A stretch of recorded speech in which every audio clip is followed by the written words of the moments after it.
That knock is on how many decks are about to be revealed. I'm kidding, it's only going to be the one. But this is the second deck of... I still don't know what to call this. I thought, like, if I gave myself some, like, build-up, like, this is going to be... dun dun dun, I would, like, think of a name, but... I'm too dumb for that, so let's get on with the deck profile. This is Paleo Frog. It's a deck that'll piss off your opponent while you have fun. That's the best I can describe it. So let's get going. So obviously for the Frog engine, you want free swap because it sends frogs to grave. It special summons itself by sending a frog to grave, and it's a good target to banish off Ronin Totem as well. So yeah, free swap. Tell me why you wouldn't run 3 of these. Next is free Ronin Totem. Probably a controversial one, but I don't know. I like the consistency of having 3, because then I can more likely discard one of these for the swap frogs effect than anything else, which is quite nice. So 3 Ronin Totems is quite... oh, shit. 3 Ronin Totems is quite nice for that. There. Next we have our dupe frogs at 3 again. This is more the consistency of Toad. So totally awesome. Like special summons a frog from deck. Dupe's the best target, and obviously if you have a dupe in hand already, then you can only use it once. This is so you can at least use it twice, hopefully, unless you draw a really terrible hand. Alright, let's go into the paleo stuff, because it is Paleo Frog after all. Free Dynamiscus. It's arguably the best Paleozoic. So yeah, you're on 3. I've only got the commons because I am thinking of rarity bumping all my Paleozoics, but I need to find out what Paleozoics have what rarities and go for that. I know Dynamiscus has an ultra, and I think Leon Collier and that has like a super. So it's just getting around to, you know, working out which rarities are which, and then I'll invest into it. Talking of Leon Collier, this is going to be controversial. Well, 3 of them. Now, reason I run 3 of these in this particular deck is because obviously it allows you to bring back a dupe frog or a swap frog that you banished for Ronin earlier to banish it again. I don't see a problem with that. Plus it sets off Paleozoics in the grave. Plus if for some reason you had a Paleozoic out and it banished because you didn't Xyz with it, you can bring that back. It's activatable from hand when you have the Paleozoic Xyz. It's really good for this particular deck. Again, controversial, but I do like Leon Collier in this just for the recursion of Ronin Totem, so I can go into a ton of Xyz. So it's quite nice. Next, we're going into some back row hate. We're going to go into 3 Olindenias, or however you pronounce that. The reason I run 3 is because back row hate is kind of what you need to run at the moment, because the meta is very back row orientated. Because even Eldlick has like back row shit you want to get rid of. So yeah, Paleozoic doesn't like it has a ton of back row removal, which is really nice because back row is kind of what you want to run. So Paleozoic only has that for its back row removal, but because it's a trap orientated deck, you can run traps that destroy back row. So it's actually really nice for that. 3 Canadia, because even though is it Canadia or Canadia? Like, that is fucking dumb if it's Canadia. But anyway, because even though there's links, we're in a meta right now where links are still used, but not as often as, like, say, a Fusion or a Synchro or an Xyz.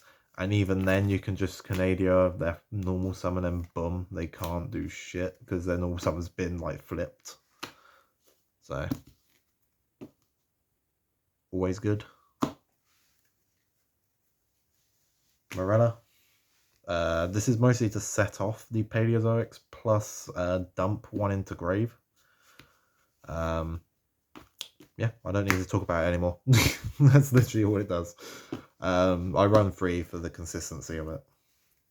And then one of each of these, because it's attack point manipulation that you don't really care about, because this is more about negating effects and shit and stopping your opponent from getting a monster to begin with. Never mind like life attack point manipulation. These are more the targets to dump, because obviously every Paleozoic has an effect that you want to use, so you Morella these to grave because they're not really effects that you give a shit about. So yeah, I mean, if you draw them, then sure you can use them to set off, but yeah. Now, because it's a trap card orientated deck, you have no reason not to run free Trap Trick, because Trap Trick is basically just a searcher for traps that allows you to activate it the turn it was set. And because it's a trap itself, it sets off Paleozoics. I see no problem with this. It's a trap card orientated deck. You run Trap Trick to begin with, but this is one that really pluses off of it.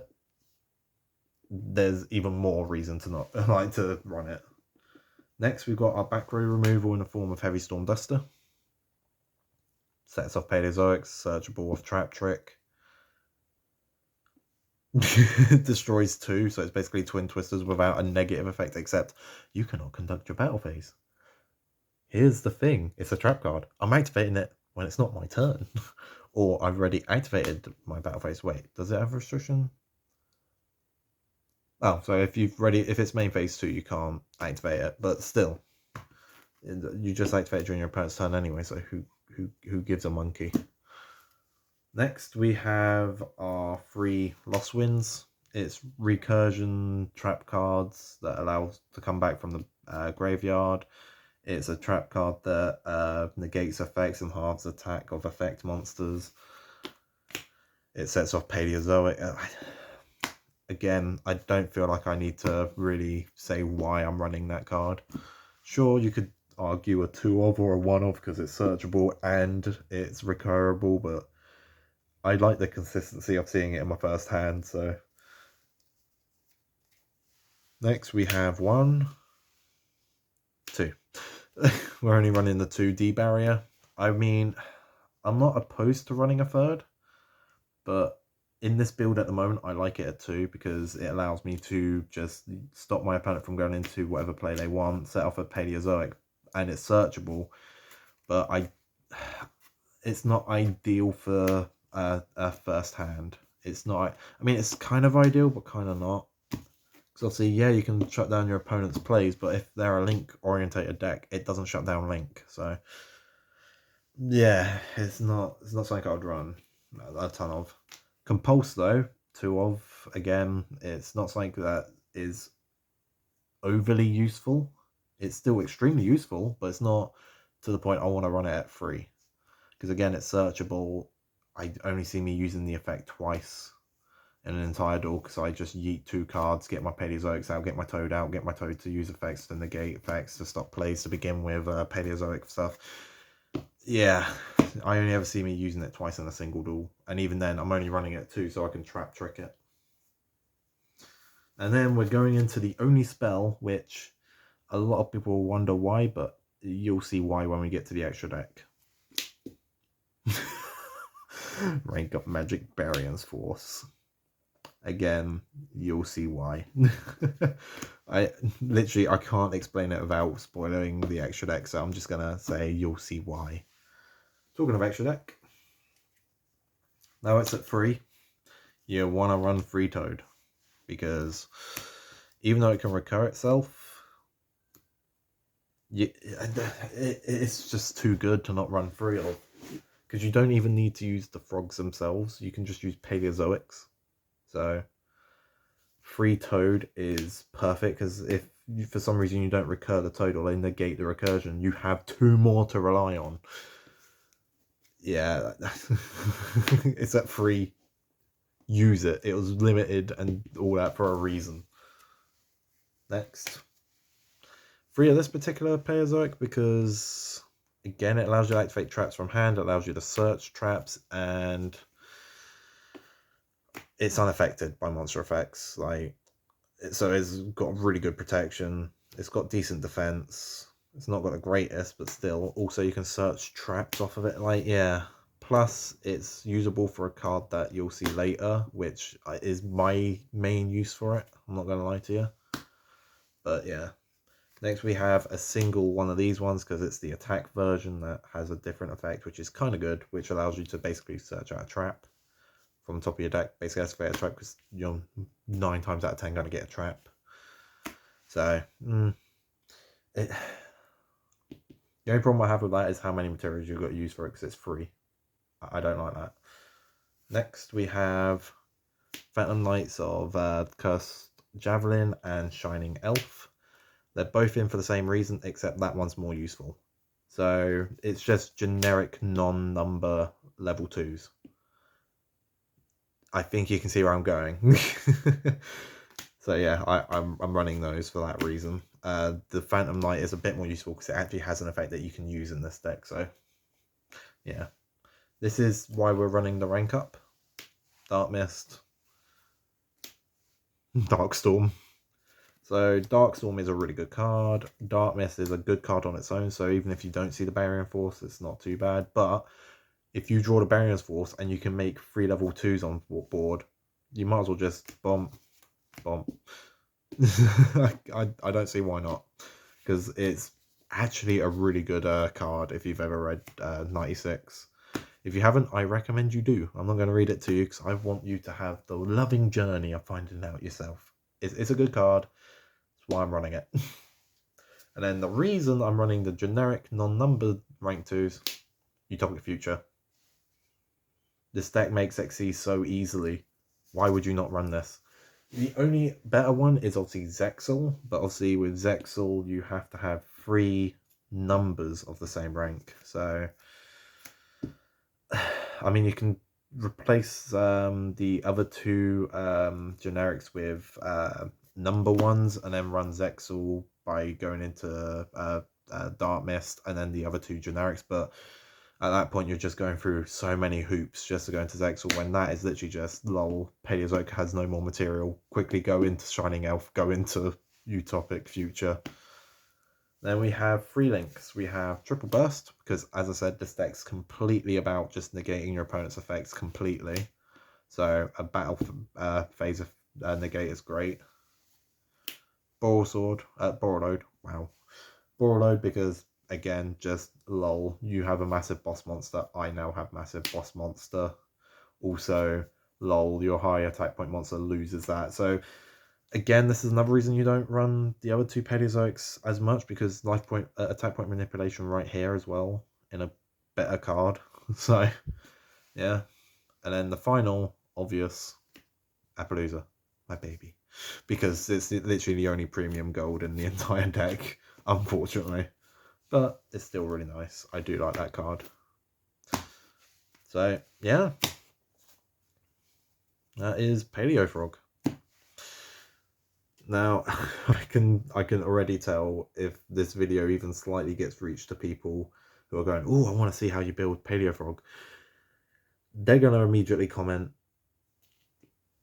like, they're just going to be like, ew. But yeah, no, it's my own build. Obviously, I'm not saying build this exact one. This is just a profile of how I personally play it. Obviously, don't take it to a tournament. I've always said this, but obviously I say it every single time for the sheer fact of I don't want people to find a random Paleo Frog video and go, oh, this guy, I've never seen his videos before. Oh, I wonder how he's built it, and then go, oh, this isn't competitive. Why is it not competitive? And because they haven't seen the other videos, they don't know. I say it's not competitive. Don't play it in a competitive manner because you'll get fucked. But yeah, no. Out of all the decks that I've got, I wouldn't say it's the most consistent, but it is definitely the most rage-inducing that I have at the moment. Is it the most rage-inducing? I would say this is like either the or second most rage-inducing. I've had a lot of people rage quit on me on like Dueling Nexus and like video duels I've done, because they really don't like me going lol Toad, okay, lol fucking Paleozoic, lol.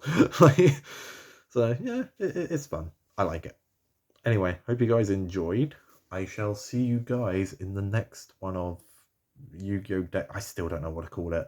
Basically, the next one's going to be rockets. Enjoy.